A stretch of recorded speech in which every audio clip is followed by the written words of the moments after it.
Les ministres de l'Agriculture des 55 États membres de l'Union africaine ont adopté le 11 janvier 2025 la déclaration de Kampala et une nouvelle stratégie pour la mise en œuvre du programme détaillé pour le développement de l'agriculture africaine et le développement agricole et les systèmes alimentaires sur le continent. Les pays africains se sont ainsi engagés à intensifier la production alimentaire durable en augmentant la production agroalimentaire de 45% d'ici 2035 et en réduisant les pertes après récolte de 50%. Ils ont également convenu de stimuler l'investissement et le financement dans le secteur agricole avec pour objectif de lever 100 milliards de dollars d'investissement public et privé d'ici 2035. Et pour atteindre ces objectifs, les ministres en charge de l'agriculture dans les États africains appellent à un engagement collectif des gouvernements, des parlements, des producteurs alimentaires, du secteur privé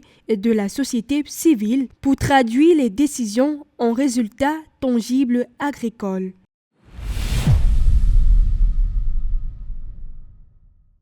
La communauté de développement de l'Afrique australe a tenu un sommet extraordinaire virtuel des chefs d'État et de gouvernement de la Troïka de l'organe le 5 janvier 2025 afin de discuter de la situation politique et sécuritaire post-électorale en République du Mozambique. La présidente de la République unie de Tanzanie, en sa qualité de présidente de l'organe de la SADC, chargée de la coopération en matière de politique, de défense et de sécurité, a noté avec préoccupation la détérioration de la situation politique et sécuritaire post-électorale dans ce pays, y compris l'impact socio-économique et les effets négatifs sur les chaînes d'approvisionnement des produits de base. Pour apaiser les tensions dans le pays, le groupe des sages de la SADC a été mandaté pour dialoguer avec le gouvernement mozambicain et les principaux dirigeants de l'opposition sur l'environnement post-électoral. Un ensemble de mesures a également été pris pour protéger les routes commerciales régionales, les couloirs humanitaires et les approvisionnements énergétiques tout en trouvant des solutions aux défis politiques